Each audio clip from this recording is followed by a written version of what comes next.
welcome, guys, to Whoreible Decisions. Before we get started with this week's episode, I do want to thank everybody who came up and turned out in motherfucking Texas. I want to take my dick to the Old Town Road. You got a dick? I just got gifted a dick. Oh, you sure did. By well, not you, but the other half of you. I am excited to start this week's episode. So many of our listeners have been wanting you to come on. And before I want to give you the right motherfucking intro, I do want to say, y'all know this is your girl Mandy B, a.k.a. Full Court Pumps, a.k.a. Dat Bitch, a.k.a. Pet the Stallion. And you want to go ahead and tell the people who you are? Hi, I'm Weezy, and I am sitting across from... Jet Setting Jasmine. Put your mouth closer to it. Look, we know. We know you gotta be like, nigga, bitch, so please. You know, I've got to say, when we did our show in Chicago, and Glamazon Taomi came, and she brought King Noir's dick. Live on stage. Live on stage. Yes, she did. So I was like, that's my sitting friend. with it in my hand, you know, and I'm trying to talk. And at one point, I started holding it like a microphone. And when I held it like a microphone, I realized one hand was not enough. And we just said with the last lady that we were recording with, like, you can't wife a big dick, right? Right. But She said, right, I but guess you can. And like, how long have y'all been together? And at what point in time was your pussy like, yeah, it fits now? Well, right. before any of that, I saw a picture of it. Oh. And before I knew wherever the relationship was going to go, the friendship, the business ship, whatever it was, I said, I could probably deal with that every other night. And he was like, okay. And I was like, cool. So that we came to some terms of agreement early on. Oh, that y'all weren't going to fuck every night. Yeah. And you can't wife a big dick, but you can a whole man.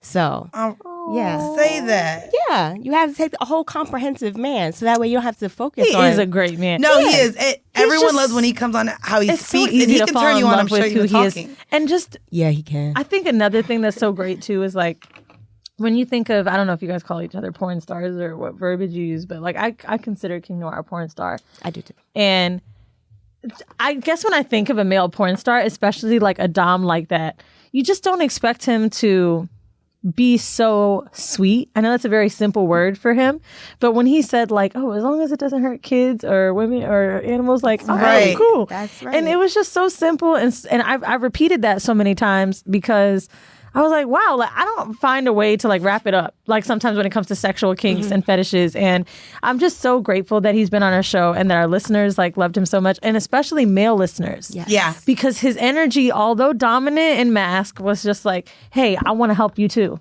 Yeah. You know, and that's so crucial for I think a business like you guys have. So I wanted to ask you how did you guys spend Valentine's Day? So we, excuse me, I am working through a cold right now. We were on the West Coast. I just flew in yesterday, actually. We were out in San Francisco, and we had the kids with us. We travel with them. So Oh, wow. we took them out to eat. Well, he took us out to eat. Our oldest daughter picked the restaurant, the most expensive damn place Of course in San she did. Francisco. Oh, she Googled most expensive. Yeah, she did. It was called the San Francisco. Of course, it's named after the damn city. Well, I guess we on gonna the have to eat water. there. And they had crabs and oysters, and I was sick at the time, so I didn't even have much of an appetite, but that didn't stop them. So they had Valentine's Day. We, brought the baby out. We went to a museum, like an interactive museum. We took pictures and That's stuff. so Yeah, sweet. it was sweet. It was sweet. That's really cute. What about you? How was your Valentine's Day? It was great. So although I was in my period, it was a really loving day. And I must say, like, I felt really loved. So I flew in from LA the night before and we woke up together and I was like, so he not gonna make me breakfast? Ugh. I was like so mad about it. I was like, you know what? I'm gonna let this shit go. But my man came with like a gift, this stuff I wanted, like, just like lounge clothes and like a duffel bag I wanted and little shit. And I had gotten him a Kobe Bryant Mamba Mentality book that he'd been asking for, right? Now, I just want to say, it sounds really simple of a gift, but it was so hard to get. Oh, I'm sure. So actually, I went on live and started bitching about how I couldn't find it. And shout out to my friend Alex, who has the book. And I was like, nigga, because it takes like a month to get it in stock, and they stopped publishing it because people are selling it. It's like on Amazon for $180 used. Oh my well, gosh. even a lot The of book is his shoes, $22. They stopped selling the league or was it Nike? One of them decided to put Kobe's like off the market for a while because they knew that it's so many just- people would buy it it's to not resell. right. Yeah, and they didn't want that to happen to him. And then after that, so all I got him was the book because a masseuse was coming to the house and he didn't know. So he just knew, like, I was like, be home by 8, right? So he was like, is it a stripper? A singing telegram? We about to fuck this bitch? Like, who coming into the house? And I was like, yo, goddamn, just let me surprise you. And the way that we be rolling, I know he thought we were having a threesome. So there's this girl that we've been flirting with. She lives down south somewhere. I won't say where. But I swear I thought he clicked on her Instagram to see if the bitch was in New York. And he could not figure out what was going to happen. So when the masseuse came in, she was actually cute. Had dreads, black, big old booty. She comes in. He was like, oh. And he saw the table. He was like, oh, thank you so much. This is so sweet. But I mean, when they got in the room, I'm sure he was like, she gonna suck my dick. And it's crazy because... Wait, it ain't come with a happy ending? No. You bought him a regular masseuse? All right, bro. Anyway. Okay. All right. So I would have appreciated it. I was like gonna suck his dick for, I was gonna do a whole thing. So anyway, my period was just at the end of the cusp, right? And I know that he really don't want to fuck me in my period because this nigga just renovated his new place. So the couch lit, the bed sheets is lit. So I was like, look, I brought my own towel and we can, do our thing. And he was looking at me like, if I'm fucking, it's for you, bitch. So we ended up watching TV, falling asleep. I was so upset. I woke up like such a fucking girl, almost still PMSing. I was like, I'm ugly. He doesn't want to fuck me. This is ridiculous. How can we not have sex on Valentine's Day? This is such bullshit. Not everybody fucks through blood. Whatever. So I don't understand that, but... Wait. I don't understand it either. Okay, well, I do. Okay. So thank God I woke up in the morning. I was in the clear. And then I put fingers up there to make sure nothing came out. I woke that nigga up like, hey, I wasn't even trying to be cute. Listen, it's off. We can fuck now. You ain't seen me in a minute because I was gone. It was Valentine's Day. We ain't fuck. You're about to fuck me. And I swear the pressure, I almost felt bad. This was like not romantic at all. He was like, okay. I was about to get up and go to the gym. That's fine. You can fuck me right now. Bitch sat on the motherfucking bed with my knees, looked back like, hello. It was good though. But now we had a cool date weekend and took some shrooms. That was fun. So we went to Sleep No More. If you guys never heard of that, it's this play of Macbeth. And basically, like, instead of sitting in it, you walk through it. You could follow like 12 different actors. It feels like a haunted house, but it's not scary. You just basically watch different scenes acting. So I was not really feeling the shrooms at first. So what do you do when you're not feeling the drugs you're on? You take more. Oh, Jesus. And suddenly, I get in this room. Describing exactly what I saw. And this was not the shrooms. It's like 1930s. You walk in there, they're smoking long cigarettes. They have on these beaded gowns. Like, it's a whole thing. Mm-hmm. One room was playing techno music. This nigga was tired of this shit. He was like, yo, I'm going to go outside for a second because it was getting a lot. And I hear techno. And I'm like, why would techno music be playing? I walk in and it's like they recreated this moment in time. Basically, this is what I saw. There was a man with like a lamb's head. Wait, this is real. This isn't hallucinating, is it? This isn't hallucinating. This is real. Which is why the shrooms even got funnier. Because I had to confirm with the person next to me that I saw what I saw. I was going to ask, did you fact check that? Okay. Bitch. Okay. Glow lights are going crazy and the lights are slowing down. So when the lights are slowing like this, you see things in segments, right? Because they're flashing. The room's going completely black, then it's turning on. Then it's going completely black, then it's turning on. There is a baby, a toy baby with blood on it. A woman just pulled it out of herself. She was getting naked. There was another bald woman who had like a bottle of Hershey's or some kind of chocolate, pouring it on the guy with the lamb's head whose dick was out. And it was covering his dick. And then they just start dancing and like smearing chocolate over each other. And the baby was like bleeding and shit. So I was looking around, and mind you, you're wearing a mask. And I'm trying to see, are other people seeing what the fuck I'm seeing? Because I know I'm high as hell. So finally, I found one black person, okay?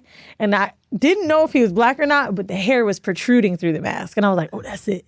I had to go around the room and fucking tap this nigga. And I said, excuse me. And he came down. I said, do you see what I see? And he starts laughing. He was like, yeah, they got a baby and shit. I was like, oh my God. What? So then I said, maybe he's high too. Because I'm high as hell. And my nigga's gone. So I can't confirm with him. Bitch, I walk over to somebody else. And that somebody has a black mask on. So you're wearing a white mask. The black mask are the people that work there and they can help you or whatever. Okay. I said, excuse me. I don't know who you are. I know you don't know who I am. but I just need you to know I'm really high right now. And then the first thing he said is, are you okay? I was like, I'm going to push through. But am I seeing what I'm seeing? Is there really a dick out with chocolate? And he's laughing hard as fuck. And he's like, yeah, it's really out. I said, oh my God. So I tried to take off the mask. They're like, no, because they're going to kick you out if you fucking take the mask off. Oh, shit. Bitch, I fucking walk out of there, right? There's people that haven't seen it yet. They're in line. I fucking pull off the mask. I'm lit, bitch. I was like, yo, wait till y'all get in that motherfucker. Look for the pregnant bitch and follow the pregnant bitch, because it comes out. Oh my gosh. People was looking at me like, bitch, what? It was the weirdest fucking Valentine's Day. Then I come outside to my nigga who's talking to security, because he's just like, yo, this is some weird white people shit, looking for the only black people outside. Right? He's like, oh, what's up, baby? I'm like, yo. They was playing techno. A baby came out. They poured chocolate on dick. It was crazy. And he looked at me like, bitch, and this was my gift? Like, I was so fucking confused. Anyway, it was great. It was great. And then we went to the box, which is you know what the box is? No, I don't. I feel like you and your hubby would love it, but it's like a avant-garde show. You could call it a sex show, but they don't have sex, where they just do this crazy stuff. Have you been yet? No. Well, the first thing I saw, also still on shrooms, was a woman who came out in latex and stuck her head inside of a balloon that just kept growing and growing and growing. And then I had to confirm again, is that a balloon on her? Oh, am I tripping? They're like, no, it's on her head. And I'm like, well, it's still fucking going. A rabbi came out with matzah. He was fucking throwing the matzah at people, and then like had a wine bottle, stuck it up his ass, turned upside down, and let the wine go in his ass and squirted it out. That was my Valentine's Day. Wow. And then I get You really be doing some white people shit, bro. Bro, it's crazy. But Ryan met up with me from Pose. Ryan came through. So anyway, we in the car home. I was like, yo, what a great Valentine's Day. What a great Valentine's Day. Like, I'm so horny. I want to fuck. He's like, I don't know how I feel. Seeing is what turns you on. Yo, Right. It was just so crazy and like fun, and like I fucking loved it. So yeah, go to the box and sleep no more. Yeah. My Valentine's Day didn't involve really any partners. I went to All-Star Weekend. And for any of the followers who are new or found me and learned about me through Horrible Decisions, prior to the podcast, I'd spent 5 years as a sports blogger. And since I was 11, I played basketball. So through middle school, I did AAU, I did intramurals, JV, varsity, like literally played through my college years, except for my senior year, because I was working. But yeah, anyways, the 14-year-old self in me was probably the most excited ever. It was a great experience. I want to shout out to my friend Alexis and Marion. So everyone was like, oh, bitch, you got flued out. Who sponsored your trip? Nobody. My friend works for the league and invited me out and wanted me to be her guest. So to be able to go to the skills challenge and the All-Star game, and then just to be able to party like the whole time with like all of these like legends. I got the invite to the Legends brunch, which was like beyond amazing. Like I'm in a room with Bill Russell. I'm in the room with, Magic Johnson and all of these legends. They awarded Scottie Pippen. And this means probably a lot, or means nothing to the girls listening to the podcast. I mean, there may be girls like you. I don't know who Bill Russell is. Yeah, I But mean, I like, know the- But they know he the rest rich. of them. yeah, they know he rich, girl. He just turned 87. Let me look him up. But like to be in these rooms and these spaces, I do also want to give a shout out. Oh, black does not correct. No, it never does actually. He looks good. I want to give a shout out as well to Martin. Martin used to work with Weezy and I, but he did an event for BET. Oh, I want my cut, honey. I know. Because shout yeah. out to him and Sharonis. They've been on these streets working. Look at me. Put this camera in my face. Let me tell you something. This nigga was like, oh yeah, when he met Sharonis, I thought they were just doing some like niggas, oh yeah, let's link, let's work together. Da-da-da. And I was like, you guys have to know each other, whatever. Sharonis did his little Denny's commercial. Yeah. Okay. Motherfucker hosting All-Star shit. What about us? What about us? Fuck games people play. What about the horrible decisions? Nah, Huh? it was dope.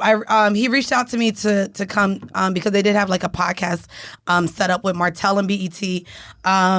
And Kenyon Martin was in there. He has a new podcast coming out with Nick Storm. Nick Storm's a good friend of mine as well. It's called Neat and Unfiltered. And I got to sit there and watch them interview Jadakiss. And Jadakiss has been a longtime friend. So literally just like to go to all of these events. It was amazing. Dwayne Wade threw a like a spades event. So you literally walk around the goddamn room and fucking James Harden and Russell Westbrook are playing against, like, it was insane. You just don't even know. Like, Jason Tatum and his dad are right there playing against someone. Who else was in there? Like, fucking everybody. Oh, my God. Rudy Gobert, like, so many of the All-Stars were in there. Dwayne Wade was, like, literally just walking around dapping people up. And then for the patrons, Kevin from Greenleaf was in there. And so I walked up.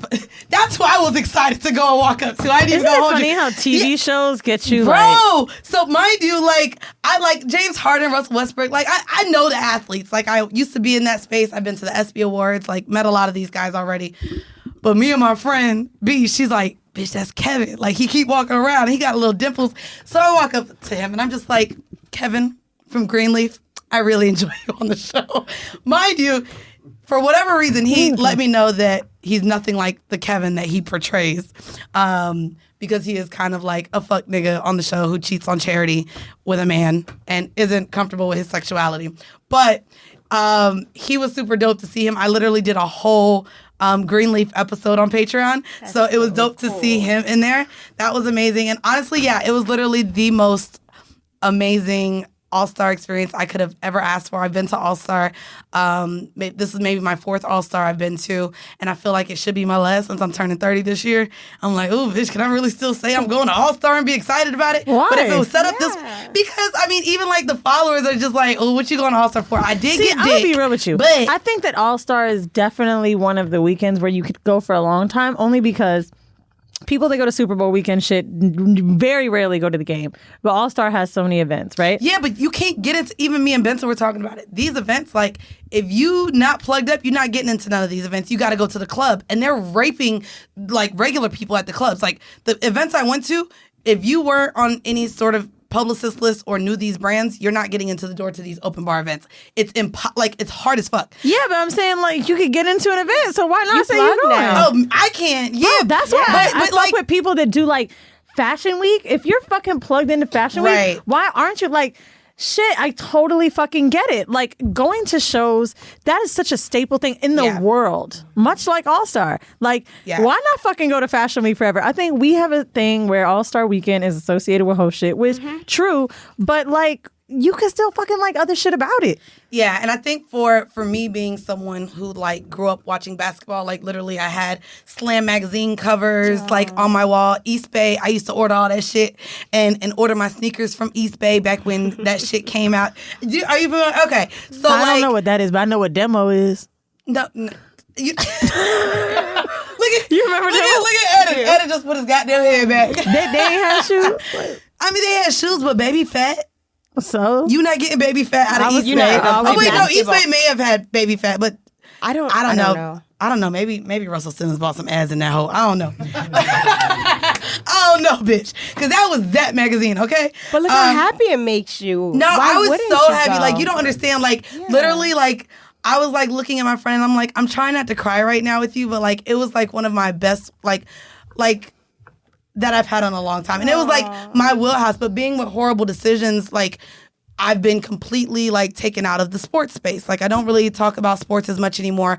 A lot of the like events and things that we go to have nothing to do with sports. We're so busy now. We're on tour. Every time we've been in a goddamn city, I done looked up NBA games. We miss it all the fucking time. Either the niggas not in town or the games are the same night as our shows. So like, I just haven't been able to be a part of it. So this weekend was just like, and then to be able to see the dunk contest live, like. I was just so happy. It was very exciting. Anyways. well, I had to watch it, so I'm glad you had a good time. But I be forgetting that like this nigga. I was like, yo, we going out tonight? He was like, so well, the dunk We gotta contest. go somewhere where the game is. I was like, it's Valentine's Day, and he's like, it's not a fucking national holiday, my nigga. Like the All-Star game is, and I'm like, I don't care. I don't fucking care, bitch. This is why I got to be gay again. Because girls do girly stuff. But not like stud gay. I mean, I ain't gonna hold you. Like, bitch, Elizabeth Cambridge, that's who I was flirting with all weekend. I don't know. She's 6'8". Was she gay? Fucking gorgeous. I don't know. I'll But she find fine. out. Hold on. Give me she 2 is minutes. Fine. Look up E. Cambridge on on Instagram. And let me tell you how big of a look. Oh my God. That's so listen, beautiful. She comes into the room with me and my homegirls because we have the same publicist. And so she comes into the room and I just feel I need to tell her because if she goes in through her I said, listen, I just need to tell you there's mad heart emojis under your pictures from me. I have set the drool emoji, and I be under your comments, bitch. I just thought I'd let you know. But hi, nice to meet you. She laughed. And then my friend was like, yeah, she has a podcast called Whoreible Decisions. And this bitch was like, oh my God, I've heard of it. That's all you need to say, bitch. You plugged. Bitch, look at her little white boyfriend. That is not, she do got a what? Oh. That's just for now. That's just for now. You know, he gonna leave. He let. Well, look, they not together no more.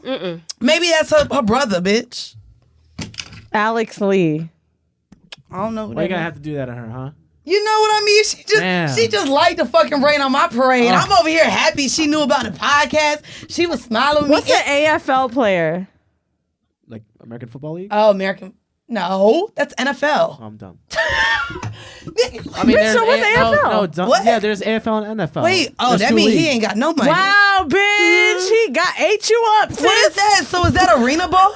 Arena football. Australian Football League? Oh, Australia. Australian, maybe not. Oh, so she's from there, I think. No, maybe not. Yeah, that's okay, so he's definitely white. I don't know, but she says Adidas. And I'm like, oh, that's cute. Oh, kind of like nice. Nice. Right, your little accent. Anyways, we're going to get into our vanilla shit. I'm super excited to bring this up. Our listeners sent it in, and everyone kept tagging like, oh my God, this made me think of Weezy, and added Weezy literally all of last week. So HGTV features its first ever throuple on House Hunters. Representation matters. The episode followed Brian, Lori, Jelly on a quest to find their dream home. Titled Three's Not a Crowd in Colorado Springs, the episode followed the three on a quest to find their dream house in Colorado. The trio wanted to find a new home that will accommodate their unique dynamic as well as provide space for Brian and Lori's two children. So I wanted to ask you, Weezy, and then I do want to ask you and your relationship with hubby. But Weezy, when you were in your throuple, I do want to ask, would you guys look for a 3-bedroom, a 1-bedroom with a kid room, an office and a 1-bed? Do y'all sleep together? I think we talked about this, and we said a master bedroom, like a guest room. Like y'all could do a 2-bedroom with 3 people, and would y'all sleep together? I think we were talking about, well, everybody make good money, you know what I'm saying? Right. She has a great job. I make money. He makes great money. So, like, no one was ever talking about goals that were unattainable, but we did say, like, we definitely got to have a guest room for, like, when someone getting on our nerves or da-da-da-da. And California King was the thing we talked about. Oh, for the bed. Mm-hmm. Well, that would make sense. So, like, the king bed, luckily she had one. I have a queen. And then, like, if we were ever vacationing, like, hotels have a king. Yeah. But I realized, I was like, I even had a threesome in my bed recently, and it's a queen. And I was like, well, she can't stay over. Yeah, no, sleeping 3 people and a queen is not. So, if you guys have not, picked up on the hints yet, this is the other half of King Noir, who you guys love so very much on this show. And the first time I had him on, I know we talked a little bit about the dynamic of the relationship, but it was before the baby. I believe the baby was on the way, though. This was, oh my God, maybe... The baby. The baby was on the way. I want to talk now about how do you guys... What relationship title or group would you guys fall under? Have you guys ever been in a throuple? Do you consider yourself poly, open, swingers? What is the title for y'all's relationship? It really is all of the above. Oh, wow. Because sometimes we swing. Okay. We are definitely in an open relationship. And I do think that most of those relationships can fall under some form of open. And he is polyamorous. So I consider myself to be a sexual opportunist. Okay. Yeah. So it's, if it's a good time and it meets my needs, I'm with it. I find that interesting because people will always say things like when they're poly, it's together, and you don't identify that way. Mm-hmm. So how does it work being poly on one end but not the other? Because I assume poly to be like having multiple relationships and kind of intertwining them. But I guess not. It doesn't necessarily. And I think sometimes that's what becomes problematic, is that we have these very, very tight ideas about what all of these things have to look like. So that way, when you get in them and you realize, this aspect works for me, but this doesn't, then you feel like I'm not good at being polyamorous or I'm not good at being a swinger. And really, it's like you could just adjust it to what works for y'all, For us, when we were pregnant, we weren't really seeing other partners. We were very focused on our, primary. Community, right. Yeah, like we're about to bring in a new member to this family. Like, let's make sure our shit is all together. Let's make sure the older girls are straight. Just the household, the family. He's here now. We used to him. So Right. now we opening things back up. We've thought about all kinds of different combinations that could possibly work. I have the two older children from previous relationship, and King didn't have any biological children. And I always knew like maybe he might want children down the line. And I always knew he was poly. So we even thought about, like, maybe there will be a woman that you'll meet and you'll have children with. And I'll get to be a part of that with you, the way that you've been supporting me with my children. And You're already getting into, like, some of the questions that I wanted to ask in the horrible Wow, what a decision. beautiful response. That is, but also, I've never looked at it in the way you're looking at it. So for someone who, I think swinging would work for me. Again, I recently said my issue is I don't see many relationships that I've ever envied or that I want to emulate or that I don't know what a relationship really ideally would look like for me. Right. But knowing that I do want that open space, but there still are boundaries that I would have. Yeah. I think it's interesting that you said that he's poly, but I'm not. Because I did always think that if I were to get into a relationship, his views would have to align with mine and we have to be exactly on the same page. We just got to respect each other. Ooh, At the end of the day, that's it. Can I ask one question? I know some of you guys don't know, but we started late because of some audio issues. I do have to leave, but I have a main question for you. I've been non-monogamous for like the last two and a half years, probably actually maybe since we started pod, maybe 3 years. But like managing jealousy, right? There's moments where like I feel none, and then it will come. And then I've had some criticism from friends like, oh, it's not for you. Right? Yeah. Because I've had those moments of jealousy. And I'm curious to know if, someone who seems, you have such a big level of commitment with him and strong ties, how do you manage jealousy and has it stopped? Or when does it come up? Do you notice? So that's a great question. And it'll always be there. The same people who tell you that your relationships are not for you because you get jealous, tell them to apply that same thing to them in their monogamous relationship. We get jealous in monogamous relationships also. We get jealous in our friendships. You like, bitch, you went to go see Macbeth without me on Valentine's Day? You went to All-Star Weekend without me? You invited her and not me? Not me? Yeah. You know what I mean? So jealousy is an emotion. If we can actually accept that we get jealous all the time, then we're able to accept it a little bit more in our relationships. We realize like, oh, it's not because we're poly or because we're open or because we're swinging. It's because I feel insecure in this moment or I feel left out. Right. Or he didn't take out the trash before he went to go have dinner with so-and-so. Was he so excited that, he's not meeting the needs of the household or, some things like that. So I don't try to get over jealousy. I try to sit with it. Why? What's making me jealous? I hate it. I want to be like, go have fun. I'm going to, I'm going to be here with the kids watching, Elmo for the 50th time. I genuinely mean it when I say that. Like, I don't want monogamy because I feel like it's stifling. Maybe not at this point in time because it's a new love. Like, right? We've been dating like almost a year. But I feel like I mean it when I say I want you to be happy. I mean it when I want you to go out and fuck other girls because I do. But if we talk about it, I'm generally happy. I'm excited to hear about it because I know he's excited to tell me. Right. And there's this weird moment after I'm like, why didn't he just want to call me instead? Why didn't he want to? It's weird. And sometimes I feel like that insecurity, am I ever going to get over that hump? Or am I really being serious when I say it's a weird thing I'm going through? Yeah, I mean, it is. Think about how long we've been raised and programmed to be a particular way. So it's like we're challenging our own natural emotions on top of the messaging that we've been hearing for, 20 plus years. You're supposed to grow up, go to school, get a good job, marry one person, love them until you die. Yeah. And then anything that's out of that sort, you start questioning, okay, maybe this isn't for me. Maybe I didn't make the right move. How do you make sure that what things does King have to do to make you feel comfortable? Yeah, so for us, and you asked, when do I realize jealousy? For me, when we're not spending a lot of time with one another, if we're spending, if we've been seeing each other every single day, and we've been together, like about 3 weeks is probably our max. You know, and it's of being with each other every day. Somebody needs to go out of town for work. Just because we just start living on top of each other. Then I'm usually good. He'll be like, I'm going out to LA. I'm probably gonna link up with so and so, or I'm going to New York. I'm probably gonna link up with so and so. All right, that's cool. What about in your city?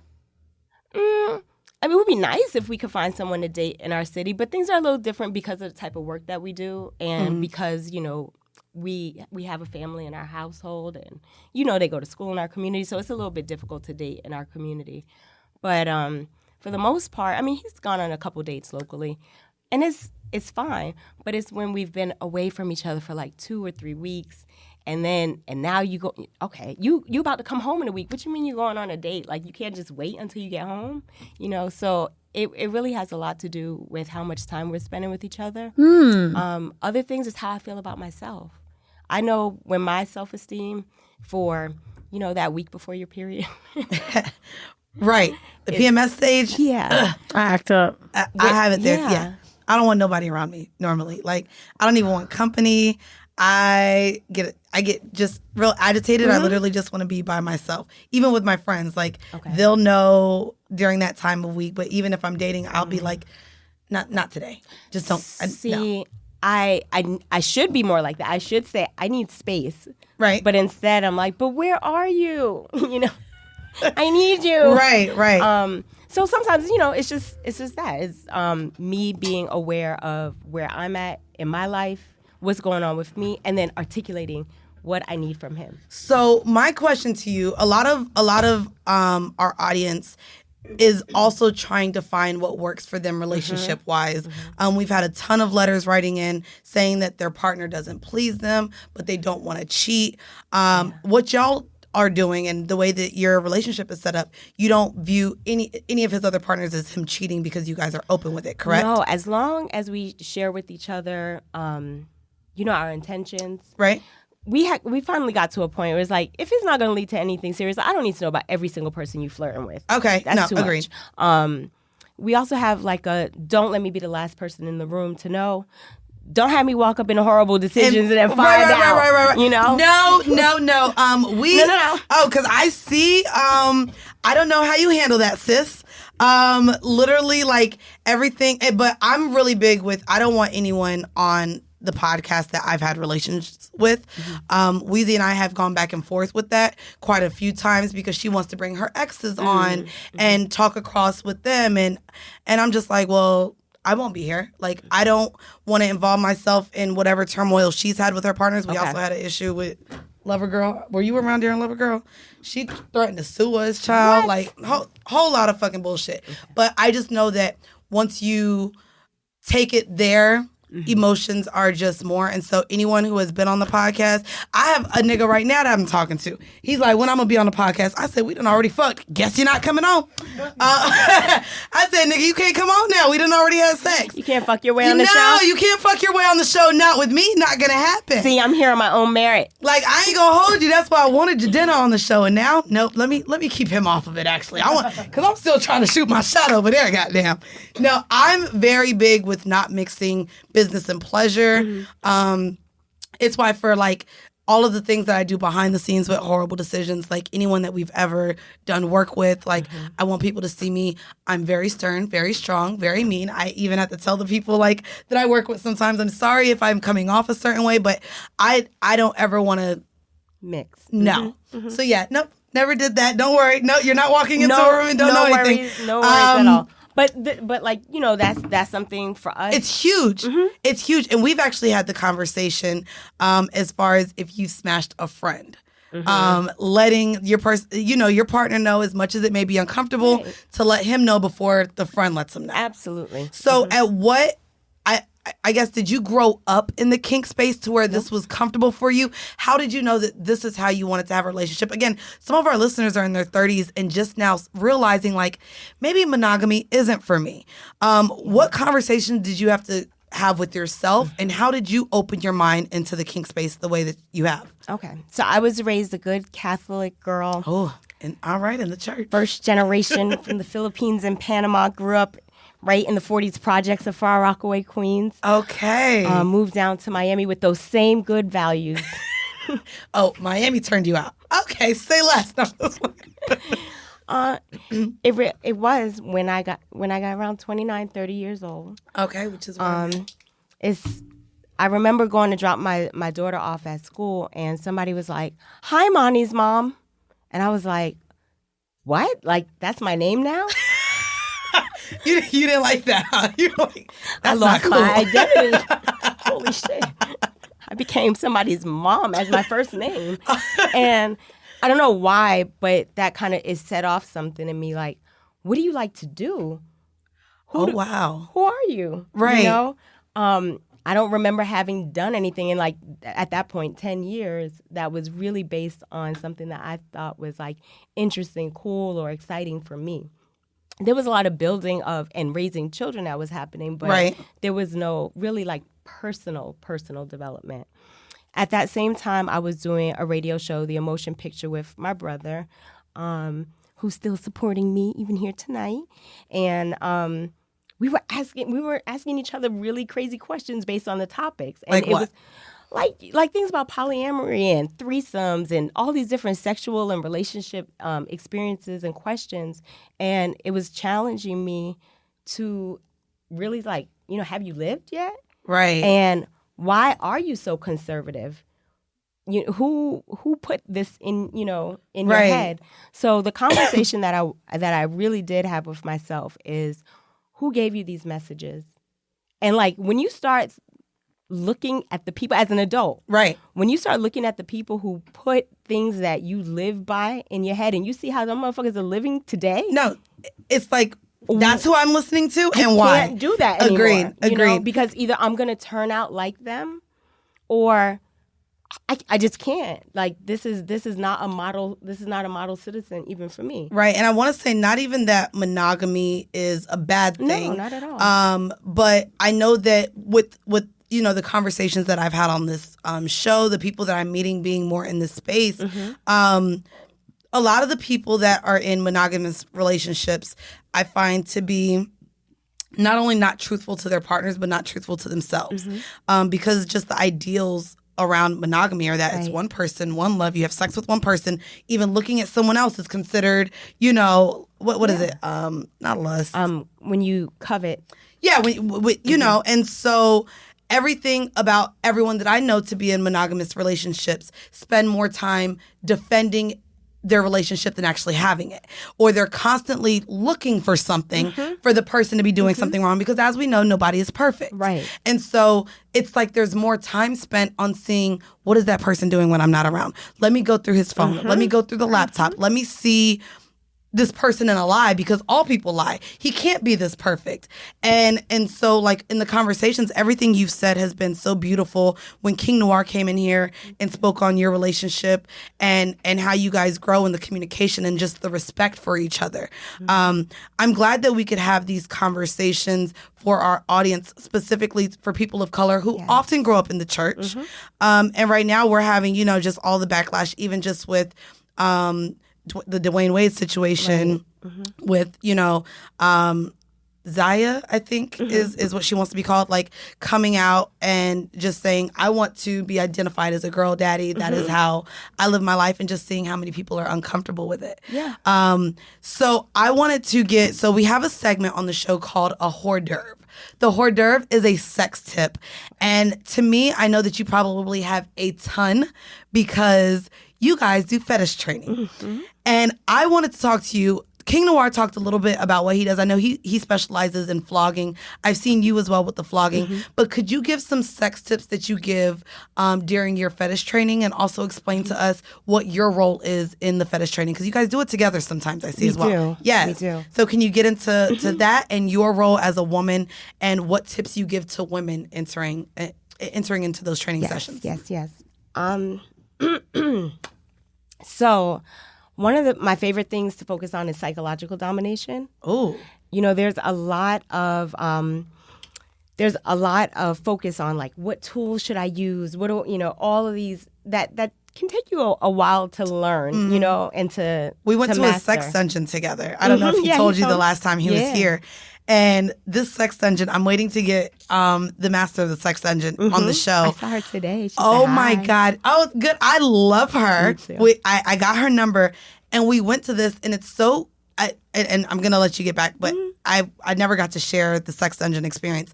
But the fact that he went in there because he's like, I'm not comfortable with using certain of these toys, and I want to be sure I don't hurt anyone. I want to be sure that when I'm teaching people how to use them, because there's some heavy, high quality.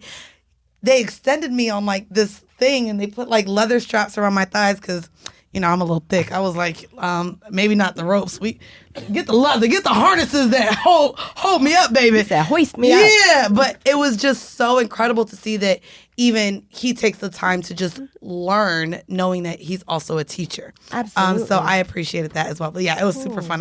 I was grateful that he allowed me I was like, ooh, this is nice. But okay, so psychological domination. Talk to me. Okay. So what could you do without using a rope, a harness, without using your hands? Okay. So I fucking, but Okay. that's only like if we at dinner or in a club. Like once you catch eyes with someone for a good amount of time, like it lets them know that you're interested. I would say when I dominate people, I'm vocal. Okay. So I do use my voice. That's good. That's excellent. Outside of that, girl, I ain't got no special powers. Okay. I'm gonna give you an exercise. Please. Okay. All right. So we'll use this one. So let's just imagine I'm on the West Coast, you're on the East Coast. Okay. Okay, and I we're don't even in talk this- to them motherfuckers. That's too far, girl. I be like, that's Okay. And we're having you and I right now, a pseudo dom sub relationship. Let's just say, Okay. or whatever.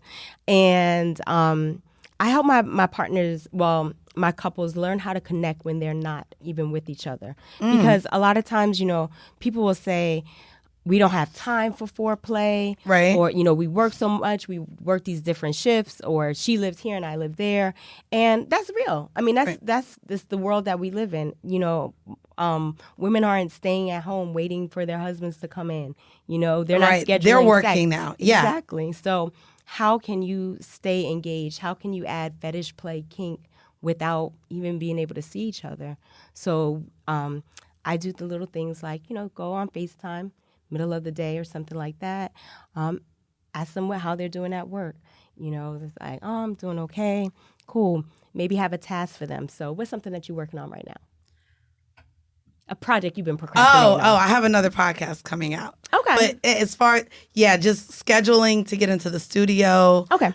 So yeah, that's the project. Scheduling. Yes. All right. So you're going to be a bad girl right now. Okay. Okay. Okay. So I'm going to say, hey, Mandy, how are you? I'm good. What's up? Thanks for taking a couple minutes away from work to talk with me. I wanted to check in with you for a second. How is scheduling going?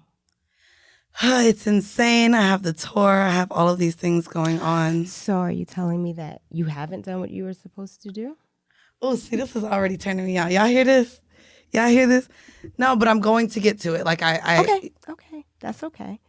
I kind of knew you would say that. And if I were there, I'd be able to punish you appropriately. But since I'm not, you're going to have to do it yourself, Mandy. So go ahead and walk out your office. Go to that bathroom that's right around the corner. Go ahead, I'll watch. Walk with me. Take the phone. Okay, she walking out. Oh, this walking. is good. Okay, she in the bathroom right around the corner from the thing. Go in that stall. Put your hands out, Mandy. Okay. How many studios were you supposed to schedule this week? two episodes. To spank your hands twice.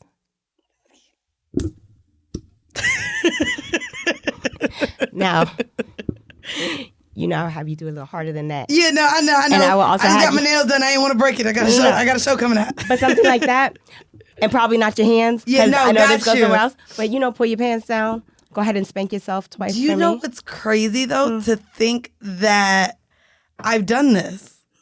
But so the guy that I pegged, we haven't had that interaction in quite some time, and he misses, he wants to do that again. And most recently, and I probably, he's so bad, but so most recently, he'll call me when he goes to work, and because it's the West Coast, it's 10 a.m. for me, 7 a.m. for him, and he's on his way to work. And we were talking about the things that we wanted to do. And so when he got to his work parking lot, he fingered his ass in his car for me and sent me a video of it, because I was like, well, you haven't sent me that in a long. So there you go. And of course all of my friends are like, girl, how the hell you be getting motherfuckers to do this? But I didn't I just talked to them, but That's what is you're doing. a psychological domination. Yeah. Or something like that with him would be, this week you're going to wear that anal plug to work for the rest of the week. Yeah, and he'll do when he's at a stoplight, he'll send me a video of him jacking his dick, and he really likes how his work pants feel on his on him. So that becomes a whole conversation when he's at work, and I've gotten him to do things in his office and things like that. So, and I actually used to do this with Lawyer Bay a lot. He would go into the stalls at work, and I'd be like, well, I want to see it. And this is off of me sending him old videos, or if I, wasn't in class and I was at home waiting to go to school, I could send him stuff while he was at work. So this is really interesting. And I think a lot of the women listening who want to maybe switch roles, maybe when they're more of a sub role in the bedroom, this could be how they dom outside of the bedroom. I mean, my sub, she lives in Philly. I think you met her. Oh, yes. I'm not going to lie. I would love to bring her, or I just maybe want to, first off, she's beautiful. She is. She's freaking beautiful. But the submissive level that she's on, I've never seen. And the whole time, I guess, and she was called a service sub, he referred to her as. A service. Yeah. And I was just like, she was everything. Here's your water. Are you thirsty? Just being so very attentive. She's well trained. And so you guys trained her as your sub. This is her first dominant dom sub relationship. Wow. So if a woman were to come to you and say, hey, I really want to sub because I feel like that's what would arouse me the most, what are some of the first questions you would ask her to make sure that that's something that would be for her? Send your resume. Okay. Your professional resume, not your whole resume. Wait, wait, you asking, what does that matter what someone because does for a living? I want to know what your time, talent, and finances are like. Oh. I mean, anyone can suck a dick for the most part. Right. And I don't have a dick, so that doesn't help me at all. Right. Everybody always comes like, I can suck dick so good, I want to be your sub. How does that help me? That doesn't help you at all. No. Not at motherfucking and he gets his dick sucked for work, Right. And I don't know who's sucking it, because so I got the dildo too, and my mouth didn't even go past the head. I said I would be incompetent as fuck putting this in my goddamn, and I like to think I am a grade A dick sucker. You are. But but not with that thing. I was just like, nigga, here you go. You get a hand job. Well, you know what? That's one of the drawbacks of having a big dick. Does your jaw stretch from sucking? You know how your I'm pussy... like a snake now. I mean, your pussy gets used to big dicks, but does your mouth work the same? Do you... Nah. And this is, I'm sure it's science. I don't fucking know. We just getting really cool. What I mean? We getting cool. Hey, don't do this. We're not going to do this, Eddie. That's what we're not going to do. I'm just I don't know if the mouth stretches the same as a vagina. No, it's we get in cool positions, and I just learn other things that he likes. Okay, around that area. I can dig that. I can dig that. Yeah. So I wanted to actually talk to you. Again, we mentioned the baby. We mentioned your relationship. I did want to get into, non-monogamous consequences. Okay. If that makes sense. And I wanted to talk to you about the boundaries that are set. because especially, which is now amazing, I didn't know you identified as almost all of the ethical non-monogamy titles. But I wanted to talk about the boundaries that you set, also how it is dating while being in sex work. And then I just had a couple what if questions and how you would handle those being in the relationship that you're in now.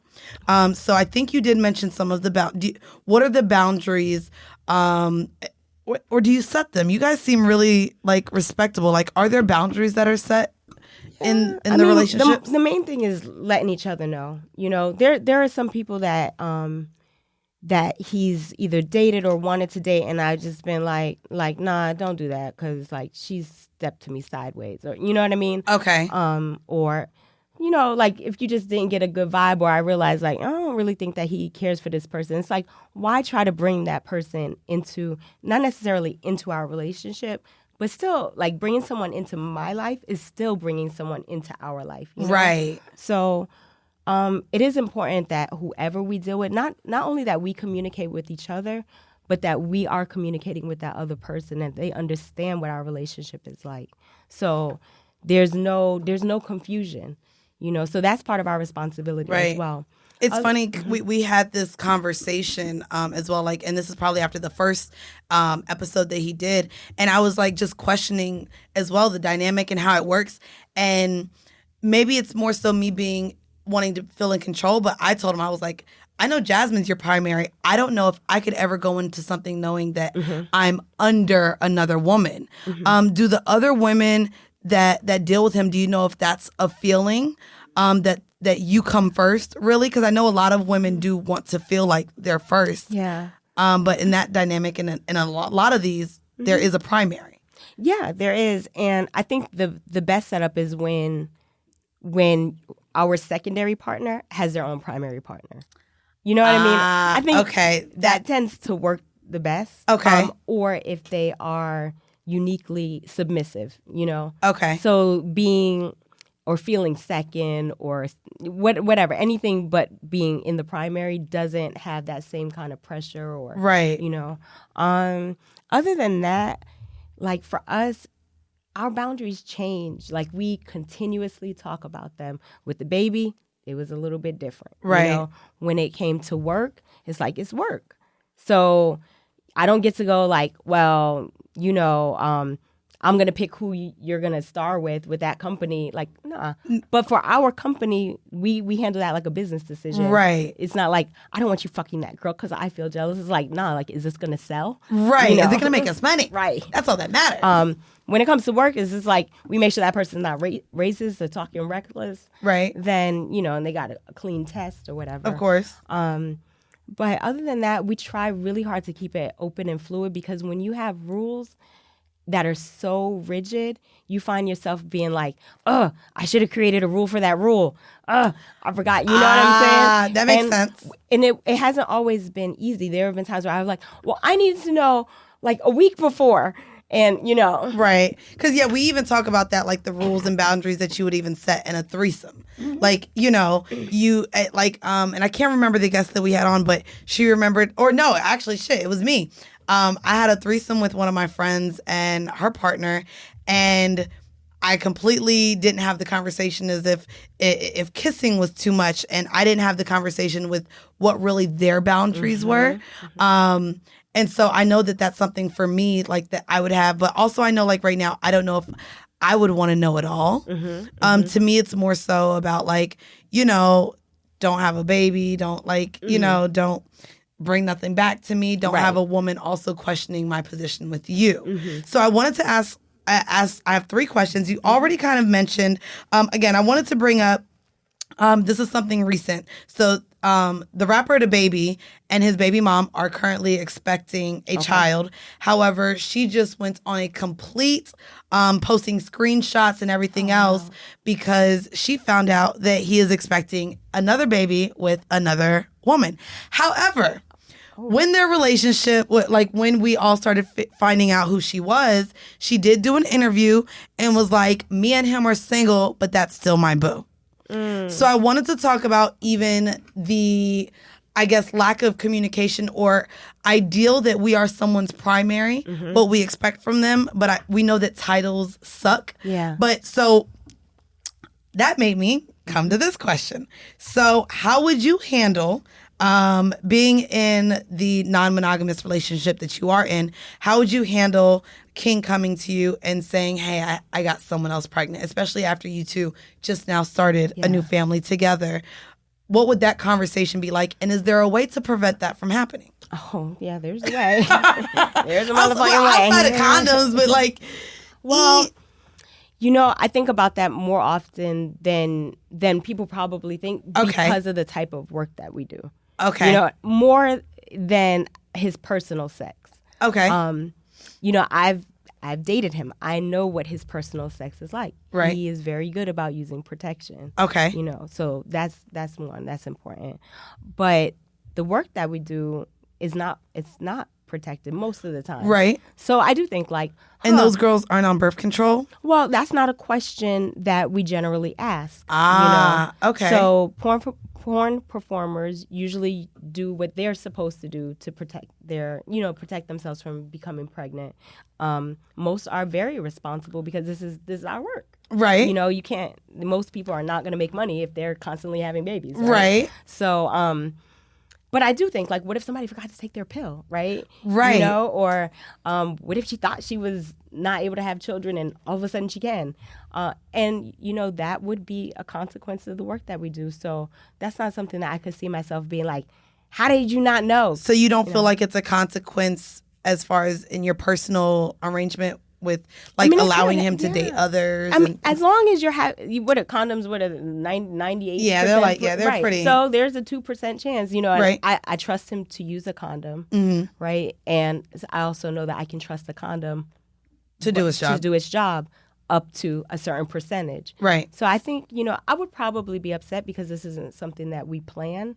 When we were talking about expanding our family, and it may not be through my body, it may be through him in another relationship, you know, we had the conversation. So it's not a foreign thought for him to have a child with another woman. Right. But an unexpected situation, it would feel like an unexpected situation. Would it feel like cheating? No. Right.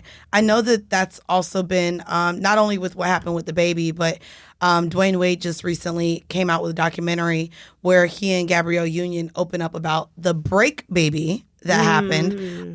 They're both, you know, aligned with that they weren't technically together at the time that it happened.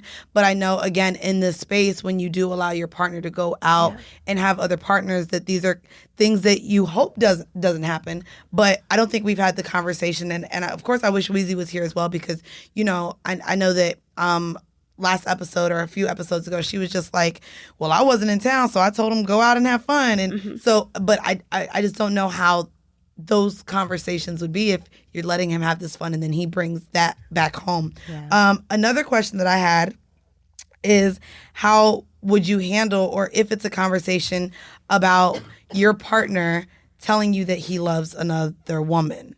And I know, again, you're super open and free with this, but to me, my idea of open relationships is why I would steer clear of this. To me, I know that you could have emotionless sex. And if it's cheating, I want you to, you know, go out and have, if you want to have sex, I don't want to feel like I'm tying you down. Of course, do it responsibly. But my fear is the idea of you sharing like strong feelings and an emotional connection to someone else. What is the conversation that you have in regarding that? And do you feel like someone can fully, you know, have all of those feelings for multiple women? I do. I feel like, and knowing him, by the time he got to a position of loving someone, then they're already, like, I've already accepted the idea of them being in our life for a long time. Okay. Yeah. You know, they're the women that he has dated that, you know, he's really liked them and they've really liked him. And I, by no means do I approve a relationship. I share my thoughts on it. I share how I think this person will complement him, will complement us. I share what I don't like. I mean, I'd be putting it all out. Wow. And, you know, that's a decision for him to make. Right. So if I could see like this person seems like they're a good fit. They've been around, they're doing things together. We're talking about her. I talk to her. I could see that. I know he's lovable. Right. And he is starting to His get voice is close to lovable. her. Everyone Yeah, fell in what love I'm with saying? him on the show. Yes. So I would expect that to happen. Now, unfortunately, excuse me. No problem. Unfortunately, a lot of these relationships haven't made their way to the point of love. But once I thought that they were getting serious, I've definitely put in my mind like, okay, what would that be like if, she moved closer to Florida or, Right. So I don't know. It doesn't surprise me. And as far as a man or anybody being able to love multiple people, the way that we look at it is like we could think of hundreds of people that we love of all different types of relationships. Right. And I don't say like, nah, you can't love your best friend like me, or you got love for your cousin. Nah, you can only have love for me. So there's no way that I can limit his love or even look at it from that way. I do understand where people want to have like a certain type and a certain intimacy. But the love that he and I have, he can't have that with you. Right. Because you're not me. You Right, know what I'm saying? right. So it doesn't, like, I just can't think about it that way. If he said, I love her, I would like, okay, you love her for her. Like, you don't love her because she's like me, or I have nothing to do with that, really. Right. So so the whole mail question that I have for this episode is coming from me. Okay. And it's because I've been talking a lot about relationships on Instagram Live. Again, me with the idea of what I would want, not being as controlling, because I would let the person do what they want. But a lot of times the men, I've gotten kickback from the men in my life as well as the women saying, well, you shouldn't let a guy know up front that he can go out and have sex with other people. You shouldn't let a guy know up front that you're okay with this happening or that you would allow this or, so my question to you is, being in a space where I do want to date, and I am looking for a partner that would accept, again, I don't even know what I would define it as. How do I open up and say, like, yeah, I want to be with you, but you can also, do what you want, but I want something real, with it not sounding like a situationship. Right. You know what I mean? Because I think that's where, I don't know, like, I feel like I've been where I knew you was doing what you was doing. I personally don't want to know the girls. Right. I don't want them coming to me. I don't care about them. Like, again, like, I'm hoping you're responsible. I don't want to know anything about what you guys do, but I do want to build a relationship. And I just feel like a lot of men are saying that if I'm allowing them that freedom, that I won't hold that title. So like, yeah. I don't agree with those men. Okay. But again, that might be their thing for them and their relationship. Right. For me, I think what I had to make very clear is at the time that we met, a lot of guys were saying to me, because I was doing like these sex toy parties and all this kind of stuff. It's like, oh, soon you're gonna slow down. Like you'll want to slow down soon enough. We get that about the podcast. Yeah. Like even about us coming on here talking and sharing our stories, they say the same thing. Like even either A, we're not dateable right now because of the podcast. That we say wild stuff. Of course, even in dating, like one of the first questions that I get is, are you going to share this on your show? Like, so it's a lot right now with dating because of the show and us being in the sex space. But also because we are fairly young with these non-monogamous ideals, right. I'm finding it hard now to say them without seeming like I just want a situationship, but that I want more. Well, I think the more you define what it is that you want, or even what you're trying to figure out, what you're trying to explore, and judging their reaction. If their reaction doesn't go, I want to help you understand that, or that's interesting, or I want to stick around to figure out what that might look like, then they're not for you. Okay. You know, like, let me just make it easy for you. Okay. So with King, I was like, listen, I don't want to settle down. I like what I do, I like that you got this kind of like crazy edgy thing going on. Right. I want us to make money together, but I want you to still do the freaky shit because I got the kids at home, so I need to hear about some of your freaky shit because I can't. Okay, got you. And then when we started to get a little bit more serious, I was like, these are the needs that I need met for me. Like, this makes me feel like I'm in the kind of relationship I want to be in. Right. And as long as those needs are met, in your spare time, you can do those other things that meet your needs. And I don't want to be responsible for meeting all of your needs.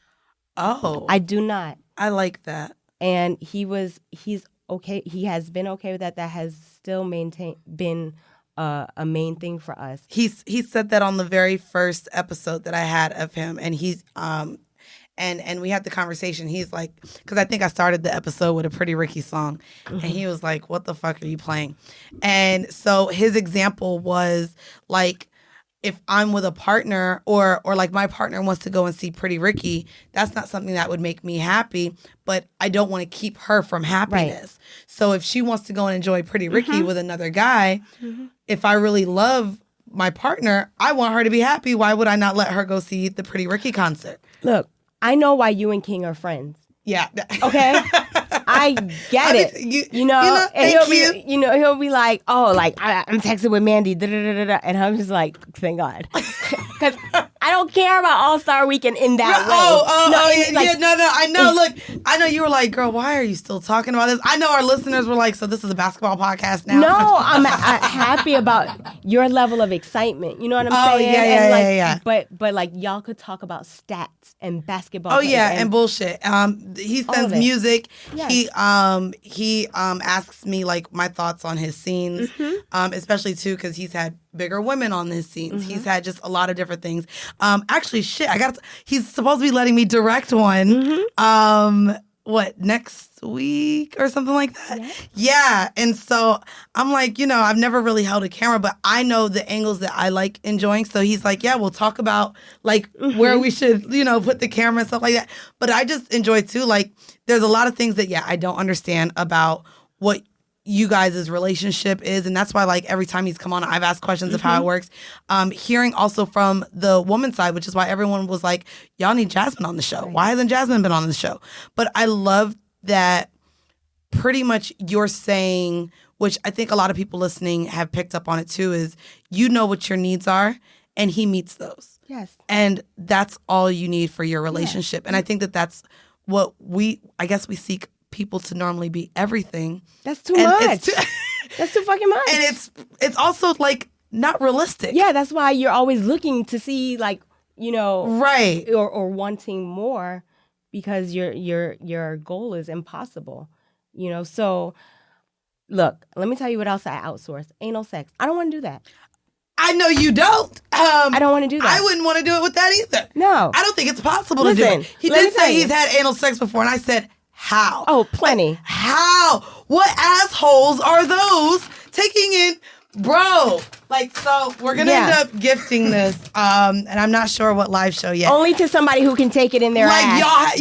I'm not giving it to someone who cannot take this thing. In their ass. So King Noir has a mold, and it's funny because I got this when I came into the studio like last week, and I was like, nigga, nah.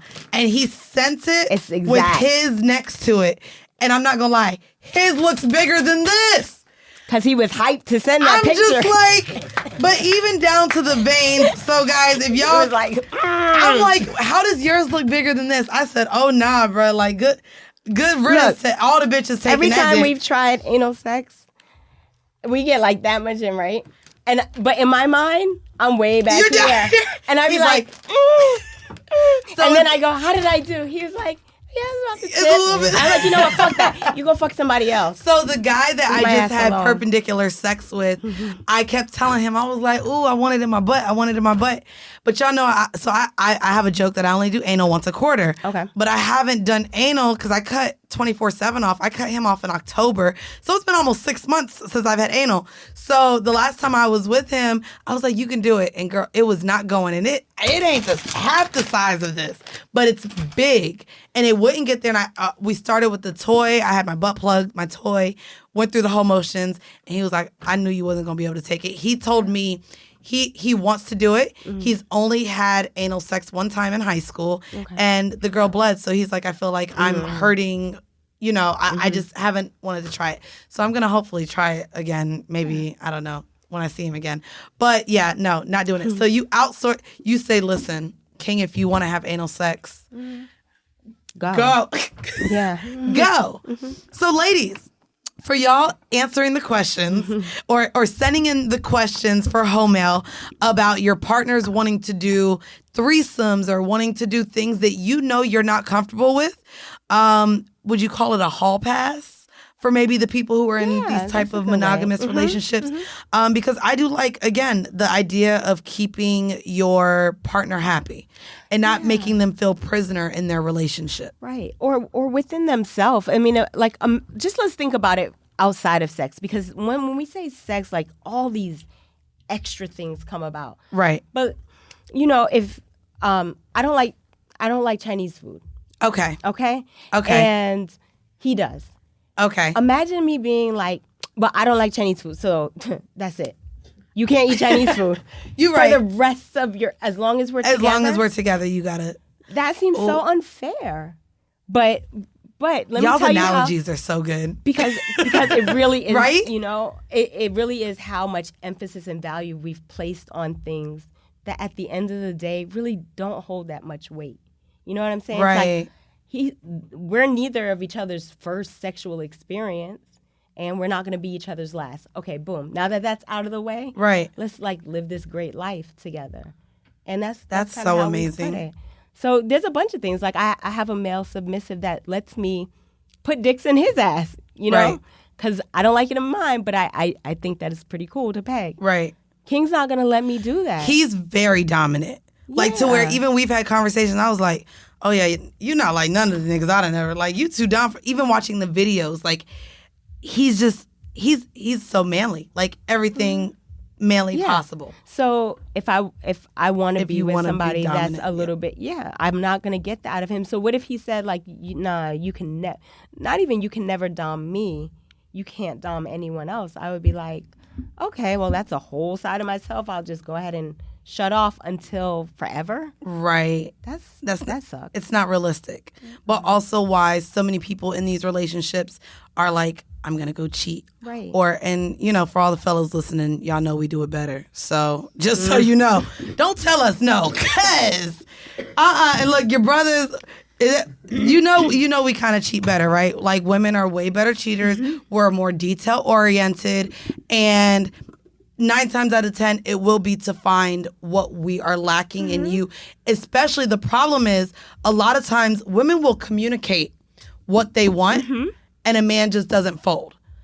On the other end, when a man says, this is what I want or else, we kind of feel the need like, oh my God, this is our only way to keep him. And so there's just a different level in exchange in relationships. And also, I don't want to say respect, but just bending.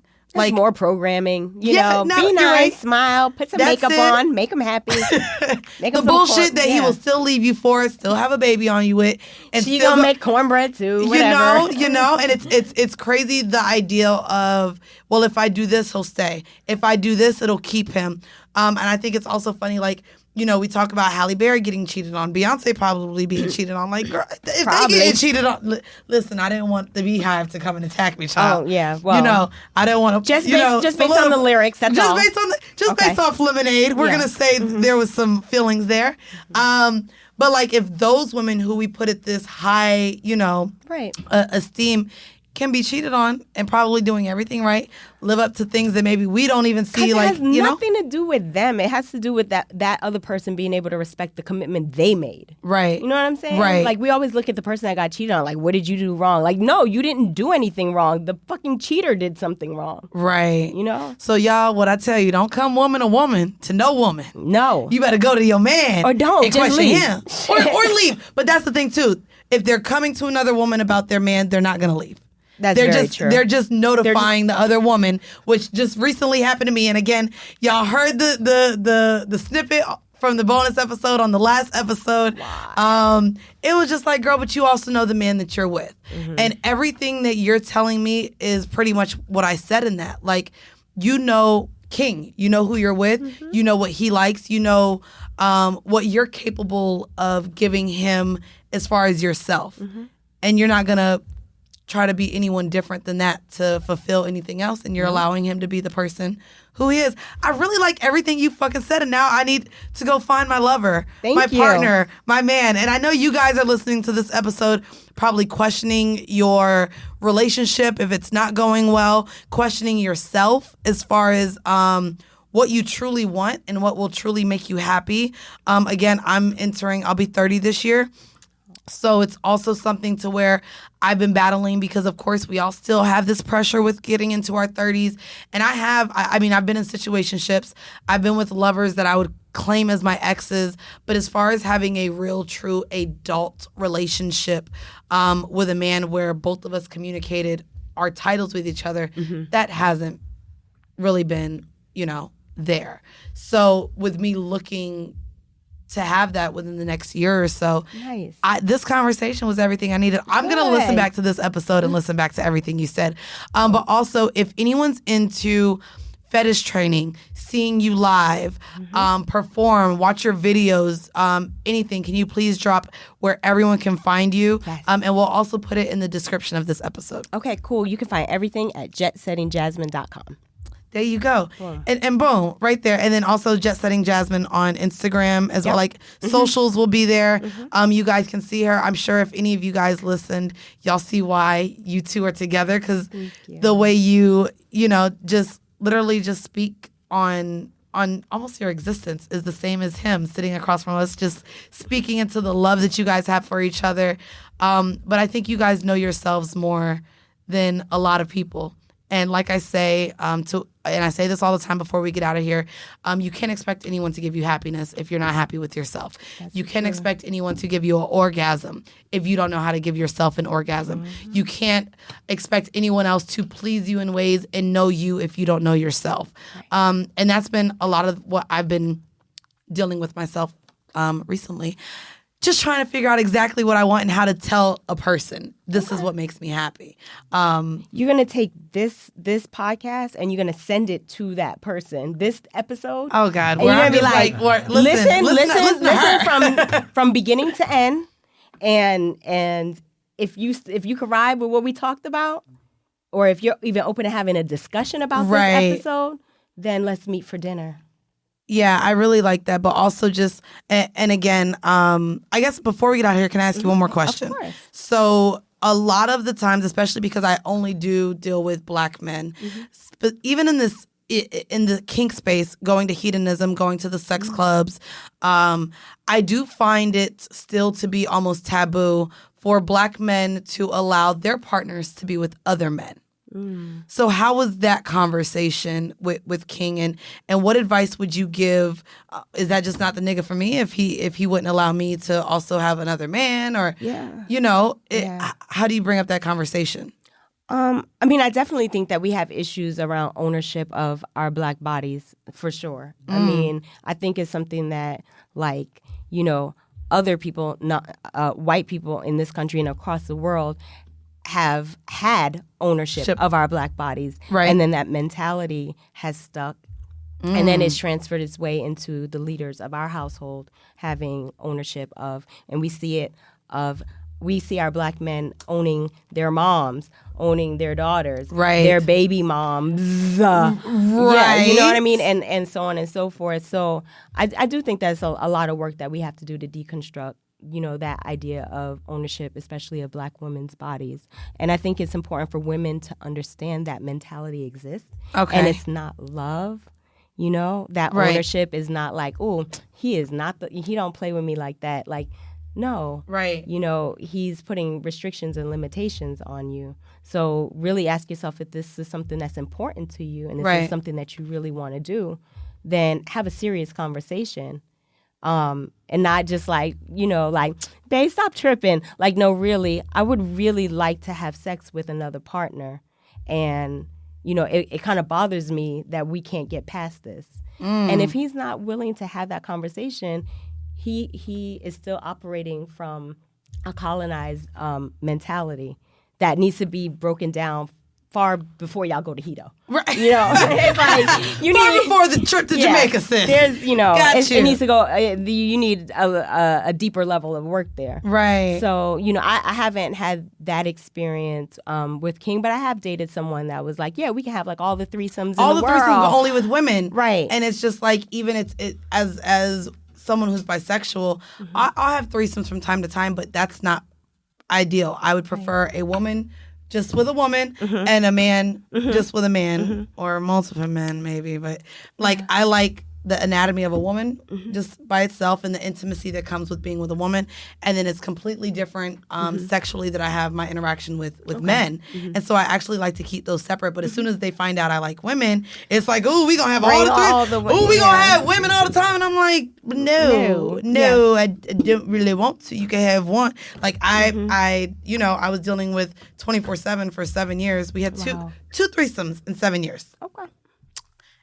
And I picked the girls. They were my friends. They're still my friends. Nice. But because you picked them. Because I picked them, and they enjoyed themselves and we had a great time. And, but no, I want to thank you. Guys, check out jetsettingjasmine.com. You guys can check. You guys are on tour, goddamn, more than us. We are on the Poly Sutra tour. All the information's there. We're going to all the cities, all the countries, all the lands. So if you guys want to learn more about, Jet Setting Jasmine performing live. Again, she does do things solo as well as with King Noir. Check it out. The description's in the episode. Also, if you haven't yet, become a patron, bitch. Go to patreon.com/Whoreible Decisions. It is 18 and up, which is why you can't just go to the Patreon platform and find us. We post porn, not our own porn, but we do have porn sleepers on there. And then we give you guys 3 extra episodes per month. Also, it's the only place that has allowed you guys to get pre-sale tickets for the show. We still have yet to announce New Orleans and Vegas. Listen, I ain't even gonna hold you. It ain't me. It ain't me. Just know that. Y'all in my comments, it ain't me, bitch. If anything, I am working my ass off to try to see if we can get something during Essence in New Orleans. But we doing New Orleans this year. Just know it ain't me. God damn it, we working on it. Vegas as well. It's just venues. It's timing. It's a lot coming up, especially with the holidays in the summer. But we're still working on it. If you're sick of waiting, again, we have Charlotte. This week coming up, we have Charlotte. Well, no, that's next week. I'm sorry. My calendar is all fucked up. So we have Charlotte on March 4th. We have Orlando on March 7th. We have Atlanta on the 20th of March. By the way, if you guys are interested, thank you. Yes, Benson, come through with the come through. If you guys are looking to come to the Atlanta show, there are a few tickets left. That may be our largest show. There's less than 100 tickets left for that show on March 20th.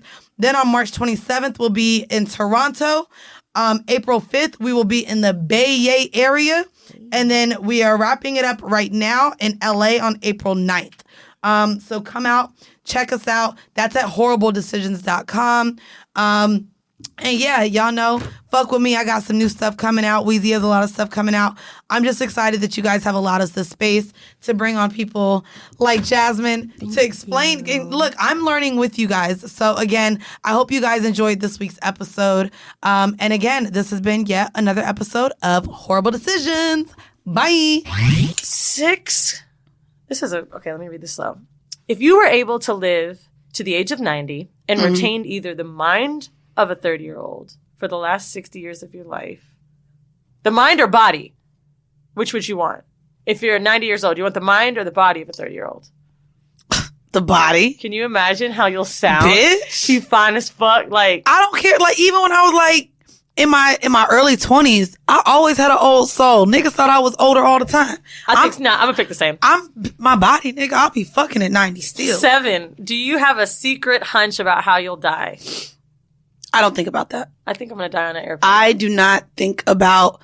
It's so weird because honestly, I have little flashes, but it's weird because when I'm in a car, when I'm with somebody, like I won't. To me, honestly, it's why I I'll hop out of my friends' Do you cars. believe that your death date is like already written? No, I don't think about that. And I honestly want to get off this conversation. Okay. Well, I think I'm going to die doing something adventurous. Like, I think the scariest way for me to die, in my opinion, would be like drowning. I'm terrified of that. It almost happened to me once. There was like someone, I was playing that chicken game, whatever. What's it called? When you're on someone's shoulders. Isn't it Chicken. Oh. Well, she didn't realize that I was so deep under and I couldn't get up, and then her legs were wrapping around my neck. And I remember that feeling of almost passing out and drowning. And I would never want that to happen, but I do think when I die, I don't think about it's this. going to be like bungee Go jumping. to the next question. This is real. Number 8. Nah. 3 things you and your partner appear to have in common. So, You can answer this. I have. me and you. This is... I was about to say, bitch, I ain't got This no is partner. 36 questions to love each other. That's how we're playing it. What do we have in common? I ain't gonna lie. People listen to us, and I think now that we're 3 years in, they realize we don't have much in common. Outside of, We both love to travel. we both love to suck dick, and we both get our hair done with weave. Wait. We both love to travel. We both love our friends a lot. We love our friends. We both like ethnic foods. I was going to say we both like bougie things, but... I You like do. ratchet shit, but I like bougie. You're wearing a Louis Vuitton purse across your neck. And you see, I got a Burberry jacket, but this is just now like things that I couldn't afford.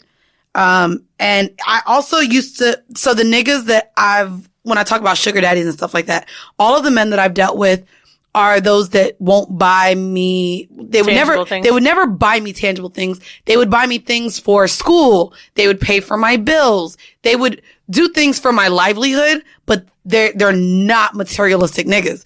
So now that, they know I really don't need that money that way. If I do ask for something, it's like, oh, I want this. Right. And they're okay. Like, I'm waiting on these YSL shoes right now. So it's, With but the also YSL heel part? Yes. The pump. That's my Valentine's list. And I That's was literally like, what I'm getting.